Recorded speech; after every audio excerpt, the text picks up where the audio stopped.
not too long ago, and I'm thrilled to have him on the air with me tonight, Dadhichi Toth. Lovely to have you with us, Dadhichi. Lovely to be here again. It's been so many years, Steve. Yes, it has. I've got to say, friends, and I say it most sincerely, one of the best astrologers in the world, and we've got so much to talk about tonight. Can I just ask you, and just casually, because that's the best way to sort of communicate, I think, in this instance, how many types of astrology are there? We talk about the mundane astrology, and then we've got the Vedic astrology. What do you subscribe to? Well, there's two basic philosophies of astrology. One is the Western tropical astrology, which is what most of us look at when we look at our sun signs, based upon those dates. Then there's the Vedic sidereal astrology, which takes into account what we call the precession of the equinoxes, which generally deducts about 23 degrees of celestial arc from every point in the horoscope. So in a sense, people get a bit confused because it places our sun signs often in the sign before. But that's more of a perspectual vantage point, and I usually describe it very much like a passenger and a driver sitting in a car looking at the petrol gauge. The driver will be seeing the petrol gauge exactly on half, whereas if you sit over to the passenger side, it looks like the gauge is showing full. So it's more of a perspectual thing.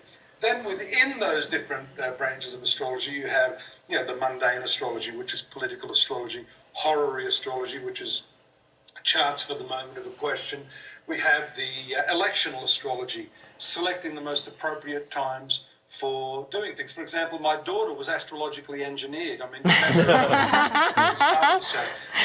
my master in India, whom I've been with for 25 years now, helped me select the appropriate time because we knew we were going to have a C-section. So we selected the most amazing time for the birth of my daughter. That's called electional astrology. Wow. When to move into a house, when to go into competition, that type of thing.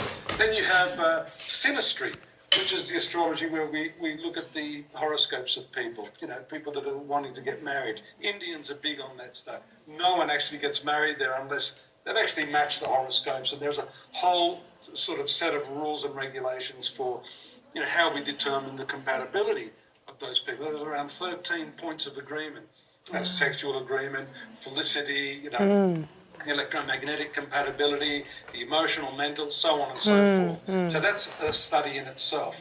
And you have your straight natal astrology, which is where we take the position of the planets and then find out what's happening character-wise and in terms of the forecasting side of things. So, yeah, and then there's a whole lot of other branches that I'm developing, but I'm not going to tell you too much. Yes. 30 years now.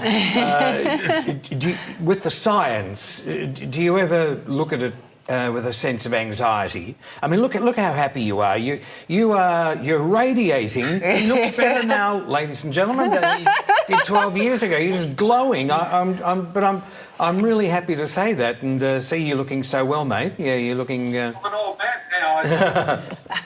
I am. I'm getting older, but I think it has a lot to do. Yeah, and there's specific rules for an astrologer or someone practicing in our profession. Yes, and that is that the sun, the center of our solar system, is really a fractal representation of our cellular structure, the atomic structure. Yes. So when you're connected to that as an astrologer or a practitioner as we are, then you start to draw in that energy. And that is the second half of astrology that most practitioners aren't aware of. And Rebecca knows all of that. I've known Rebecca for years. There's the technical side, the scientific side of it, which many, many people have. It's like learning medicine. But then there's the intuitive side. There's the initiatory side. You need to be initiated into the unspoken mystery of this. And it reminds me of my doctor when I was a kid. Very few doctors now have any bedside manner or intuition. Now, the moment you walk in there, we'll get an MRI for you. In the old days, the doctor would sit there, he'd feel your pulse, he'd look in your eyes, check your tongue. He'd sort of get a sense, and he'd usually be right. Yes. So that's the difference, The doctor has all of that technical experience, but if he doesn't have intuition, it's worthless. And same with practitioners like us. We need to have that technical knowledge, but we need to have that intuitive power. Yes, totally. Well said.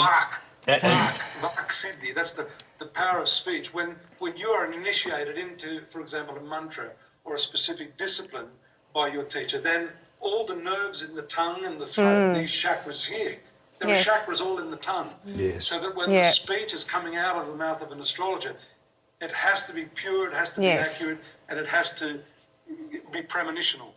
I find with like the science of astrology and also with numerology, and we have people asking us all the time what's happening, and understandably, what is, for all of the knowledge that we know, it's always best to convey A, B, C, 1, 2, 3, because not many people understand what the Saturn's in the third house, and you've got Venus over here. The first thing they're going to say is, what does that mean? So for us to interpret how they will best understand, it's best to sort of say, you know what, this is the best time for you to take a holiday. It's exactly the same analogy of the doctor. I mean, how would you feel if you had a pain in the tummy and he just started talking about the esophageal nerve and Yes. you just go, Yes. Doc, am I going to be okay? What do I need to do to fix it? Yes. So you're absolutely right. And my dentist of 40 years, one of my best friends and longest clients, very early in the piece, he said, Dadhichi, can you just shut up with all that? Get to the bottom line. And he'd keep reminding me of that for you because, you want to it's not that you're showing off, but some people doubt whether you have any technical knowledge. Yes. So I used to talk about that more as a means of encouraging them and giving them an assurance that I had a little bit of knowledge. So now I've sort of tried to just, get rid of that stuff and just talk plainly. 4:30 a.m. Sydney time tomorrow morning, the new moon eclipse. It's right on the cusp there of Leo. It's great for some signs, perhaps challenging for others, but it is impacting on the USA. Can you tell us a little bit more? This is a big one. No doubt many of you have been studying how everyone, astrologers and astronomers alike, are talking about this being a very rare event. In fact, it's the first time in about 100 years. And it's interesting when you look at the date, 1918, which was the year the First World War finished. But it was around that time that we had such big changes globally. And I think we're seeing a repetition of that because these eclipses aren't isolated celestial events. They are all part of a series of cycles. They call it the Saros cycle. And right now we're seeing this eclipse returning, and it's unusual and rare in that it's a total solar eclipse, and it will cut the USA, the shadow falling on the Earth, will cut the whole of the US diagonally.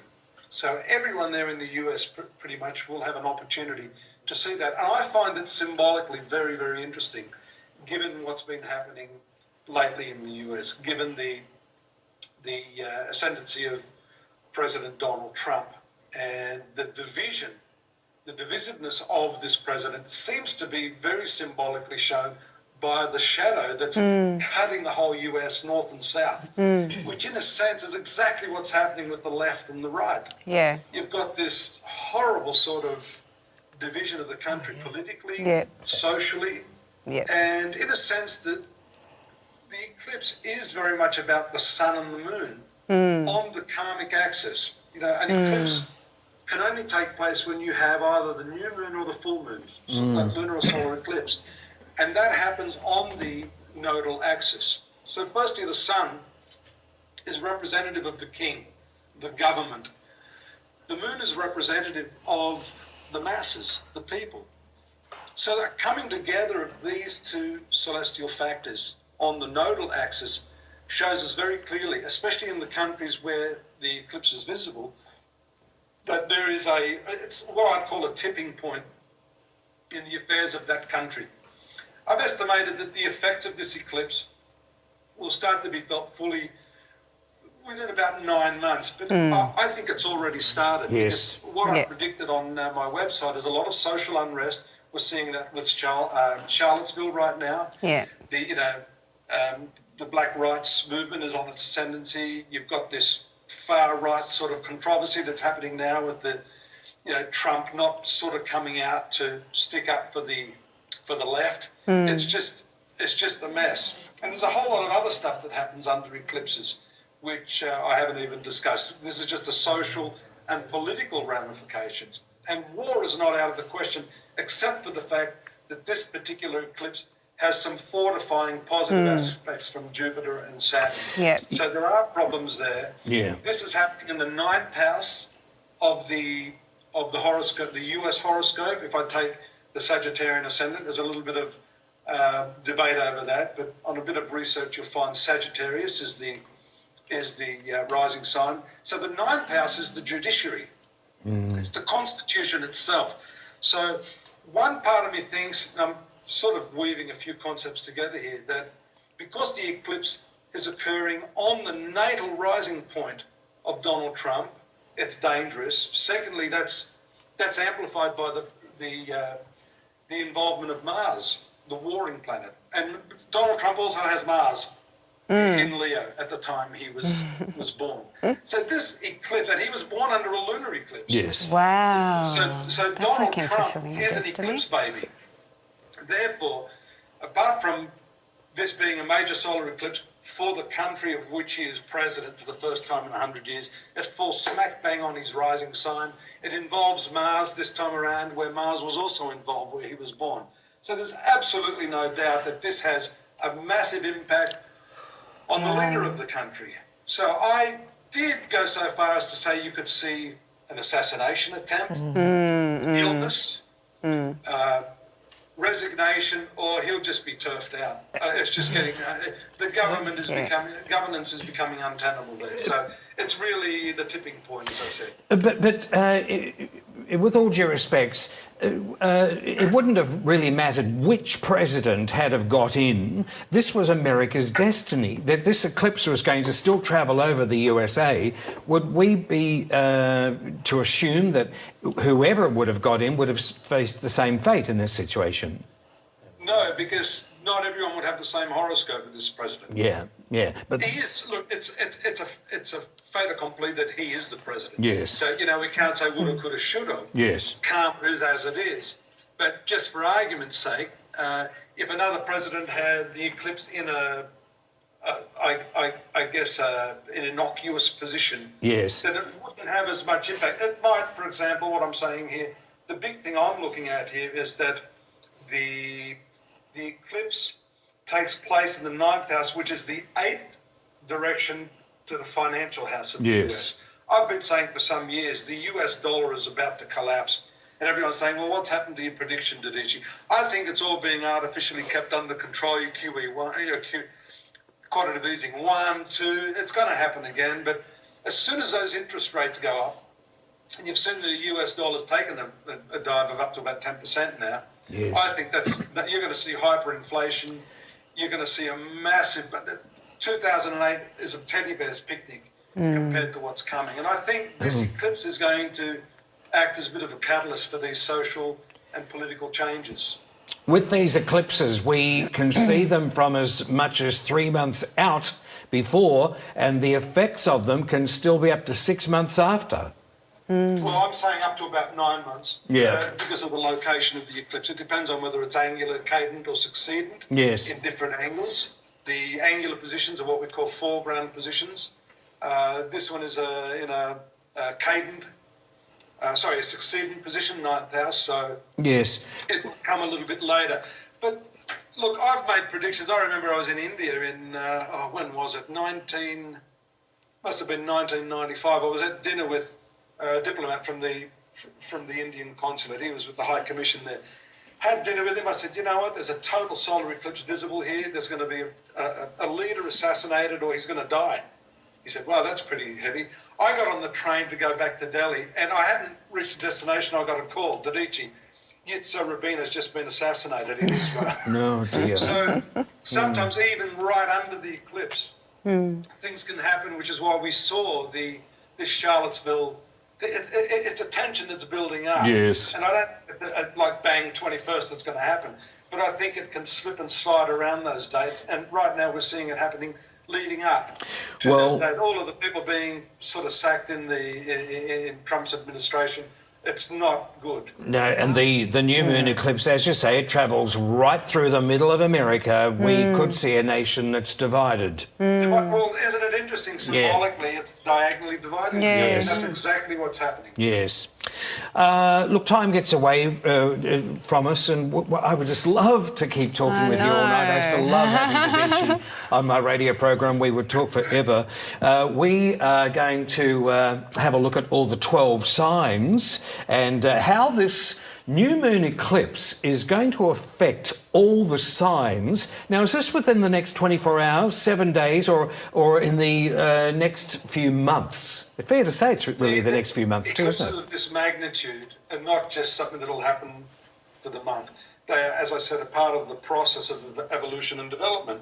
Because the eclipses happen on the nodal axis, what we call Rahu, or the north node, or the karmic point, then these are not just events that happen superficially. They actually impact upon our karma. So if we take Aries, for example, we look at the eclipse taking place in the 5th sign, in Leo, the natural 5th sign. Fifth sign, or 5th house of Leo, for Aries is children. But I think spiritually this has more to do with one's inner child, connecting with what it is that represents what you stand for. What are you here to do destiny-wise? So for those born under the sign of the Ram, under Aries, this is going to shake all of that up. If you've been superficial in what you're doing, if you've been working in a job that doesn't connect with who you are, then this eclipse is going to change that. It's going to connect you, whether you like it or not. It's going to reveal the truth of the fact that you've been living a lie. What's the point of working in a job that you detest? What's the point of going down this path if really you want to go down this path? So, the old saying, when you come to the fork in the road of life, take it. Yeah. So, big one for Aries. Yeah. For Taurus, it falls in the 4th house. You'll see as we move around the signs of the zodiac, it'll be one house less. So the 4th house for Taurus has to do with their inner peace, because they say home is where the heart is. So the 4th house is one's family, the domestic circumstances. So for Taurus, it really is about putting your roots down. For those of you that are younger and are watching here, it's about really finding where you want to live, what it is you want to do in your domestic sphere. For some women, it's about your family life, settling down and having a family. But really, it's about your inner peace, finding peace where you are. Okay? Educational pursuits are also indicated by this. It casts a shadow on some of your personal affairs. And the 4th house is also one's mother. So for those of you that have had complexes surrounding it, because it's a new moon eclipse and the moon is the mother as well, this is very, very important. And the moon is usually exalted in Taurus. So this is going to be an interesting one relating to motherhood, the relationship that you have with your mother. The whole historic family genetics is covered by this eclipse, karmically for those born under Taurus.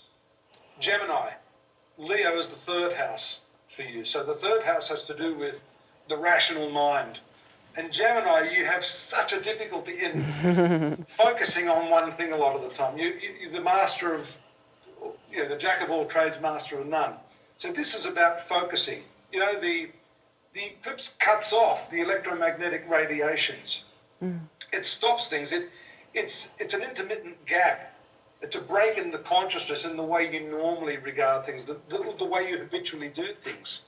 And as I said earlier, these are big karmic transitions. So the way you think, the way you plan, the way you communicate is going to be very, very important. Travel is also under the jurisdiction of this particular 3rd house. So the way you travel, the way you communicate, the way you learn, the way you think, the way you share your ideas with people is going to come under a big, big change. Cancer. This is an important one for Cancer-born individuals because the 2nd house has to do with values. And you know what's happened in the world today, values is like what we have, what we achieve, how much money we make. So for the Cancer-born individual, it's not just, 2nd house is usually income, the way we earn our money, but for the Cancer-born, it's about going, okay, is there any real value in this? I may have all this money and all these material things, but I don't feel any happier. So this is about recalibrating one's value system to what it is that's important, to what it is that's not. So it really is a karmic period for Cancer-born individuals to really go through a process of attrition, getting rid of what is not necessary. And actually, my first master once told me, if you really, really want to be happy, get rid of what you haven't got. So that's an important one for Cancer, for all of us actually. Yeah, the next one is Leo itself. Now this is powerful because of course the eclipse takes place in the sign of Leo. So if you've got the sun sign Leo, lunar sign Leo, or the rising sign of Leo, then this is going to change your whole personality. It's going to really, really radically, I'd call it like an upgrade, version 2.0. Bring it on. So this is the moment in your life where there's also a period of experimentation, because I see here that Uranus is going to trine the eclipse. So for Leo especially, your self-image is going to change. It's like you're tired of presenting yourself to the world in the way that you have. So this shows that you are very much on target for, I call it interior design, changing it within, so that what you see on the outside is going to be very, very different. And as a result of that, some of the people you've been with in your life, your lovers, your partners, your family members may not like that. People get habituated to the way you are. The moment you change that, it's like a skyhook. There's nothing to hook into. Yes. So you've got to be prepared. Once you change who you are, I think we've just got a power blackout here. Oh, we can still see you. We can see. Yeah, you look great. Fantastic. Keep going. We may have to, if the power doesn't come back on in a minute, we may have to resume the broadcast. Yeah, we can still see you as clear as day. So if you just want to keep going, I'm loving your report, by the way. Sorry, folks. Yeah. Bring you back as soon as the power comes. No worries. I think you've got a bit of a technical issue there. Yeah. Well, look, Dadhichi Toth back with us very soon, and we'll be talking about how the new moon eclipse, it's at 4:30 Sydney time, Eastern Standard Time here in Australia tomorrow morning, how's it going to affect America?